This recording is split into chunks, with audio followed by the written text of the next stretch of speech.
Hey Lyman, thanks for doing this today. Obviously, you've had kind of a crazy couple months. Being scheduled to fight in May and then obviously being, diagnosed with COVID-19. What has this past couple of months been like for you, and what's it feel like to, finally be here in a fight week again?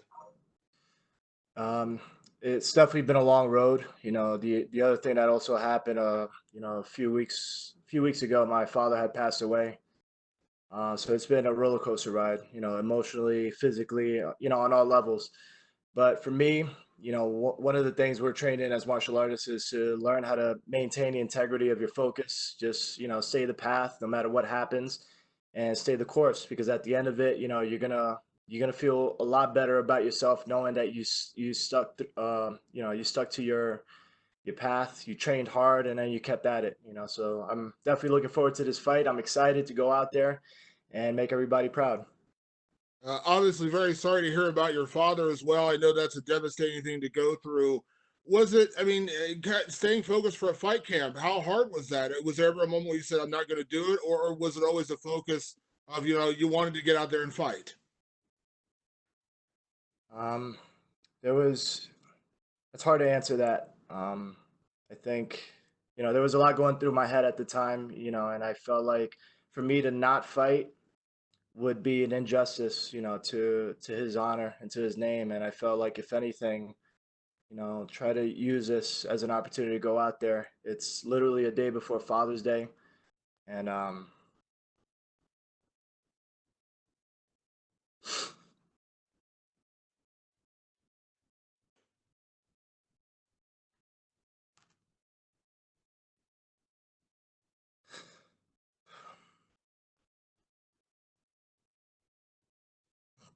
sorry.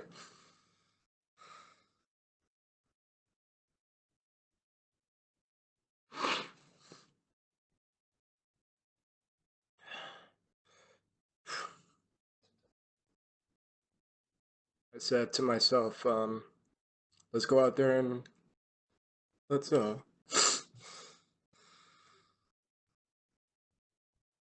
shit.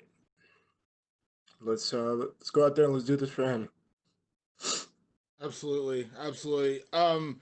With the fight itself, obviously you were going to fight Bilal Muhammad before. You ended up getting Bilal Muhammad again. At the end of the day, I imagine it's just a fight. But were you happy that you did get to keep the same opponent? I'm sure you spent a lot of time preparing for him before. Yeah, it was. I like to finish what I started, and I'm sure on his end he was excited about taking the fight as well. We both were. This is a fight that's been expected to happen a while ago. So this definitely feels like something we rerouted, and we went through a lot. From the original time we are supposed to fight, and things happen for a reason.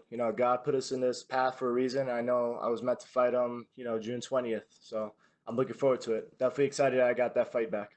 Yeah. And last question, we've heard, I've talked to a few people who've gone through, COVID-19. It doesn't hit everybody the same way. Some people are asymptomatic, they don't really know they have it, obviously, but it is a disease in the lungs and you obviously affects your breathing. How was it for you coming back from that and getting back into a camp? Like, did you have any after effects of that? Did you feel pretty healthy? Because Uh, again, we hear different things from different people. Yeah. Yeah, and you're right. There's so much information out there, and it's misleading. It's confusing. There's a lot of fear, that's being put behind that information as well. As far as me, I can only speak from my own experience. Um, I caught it at the time that I was in camp, so I think because of that, because of the shape that I was in, my conditioning, my health, my lungs, and just overall, just how in great shape I was at the time, it did in a way help to overcome it and not have the same effects of it as the average person. So for me, I think it was just more physical. It was in my body. I felt it. I did feel it in my lungs. I felt it in my energy. So I was very fatigued and just felt a lot of achiness and stuff. I went through a lot of symptoms. What you're pretty much what you're hearing out there. But I think it was a blessing for me to, at that time, had been training for a fight because I think the health from that camp got me through the COVID virus a little easier than most people. Thanks, Lyman. Best of luck this weekend. Thank you. Appreciate that. Next question is from Jay Anderson with Kate Cypress. Thanks very much, and condolences. I do Can't imagine what you're going through at this point. I'll just make a couple of quick ones here. First of all, you were the first UFC fighter to reveal the positive test for the coronavirus. Did you worry at all that it might make it difficult to find an opponent, willing to fight you when you came back, given how much conflicting information is out there?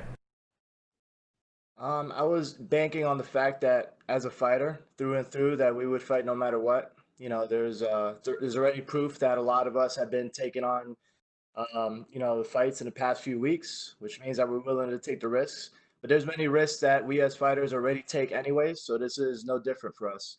I wasn't really worried.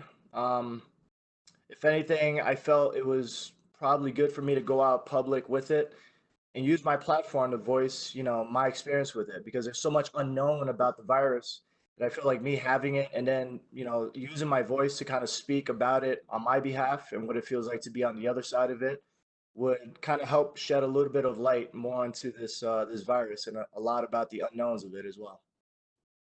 And there's going to be a lot of talk about the coronavirus because you had it, and you don't want to let it overshadow the fight. So focusing on that, I mean, Bulow Muhammad as an opponent, what do you need to watch out for from him? I'm a forward fighter. He's someone who's, he's high energy. I'm high energy as well. And, this is a fight that I'm also very excited for because it is definitely up there with possibly fight of the night. We're definitely looking for it to be explosive. I know I am. I'm coming out there with my power, my strength, my aggressiveness, and my forward pressure. But I also know he has kind of a similar style as well. He's well versed and he likes to mix it all up. So I think this is grounds for one of the best fights for this night. So I'm very excited for that. And last one for me, we spoke to him earlier, and he's known for a bit of a sense of humor. He said, not a lot of fighters have good senses of humor. What's your take? Do you think fighters, can kind of laugh at themselves, have some fun? Of course, man. I mean, at the end of the day, listen, our careers are short. We got to have fun with what we're doing. And, I applaud him for that because I don't have a sense of humor. I wish I did. I'm not the funniest guy. But yeah, man, we gotta kind of just embrace the moment, live more in the moment and just not take it so serious and also understand, like, listen, we're living our best lives right now. We live the life of a fighter and it's an amazing life that we live. So sometimes we just gotta embrace that and just be funny. Just, enjoy it, enjoy the moment. All right. Well, thanks very much for your time, and best of luck on Saturday. Thank you. Our last question is from Mike Bond with USA Today Sports. Hey, Lyman. I do apologize for circling back to this, but I think it's important to clarify just because I don't want anyone to make any assumptions or anything in regards to your father. Was his passing in any way coronavirus related or no? He was a sick person already with he drank and smoked his whole life. So he had a lot going on with him. They did rule it as a natural cause. Um, but he just wasn't a healthy person. He lived a life after military. He lived a life of a lot of alcohol, a lot of smoking. So it was one of those things where it was just the inevitable. He just wasn't a healthy person to begin with. Okay, thanks, Lyman. Appreciate you clarifying and Yeah, stay strong, brother. Best of luck. thank you. Thank you.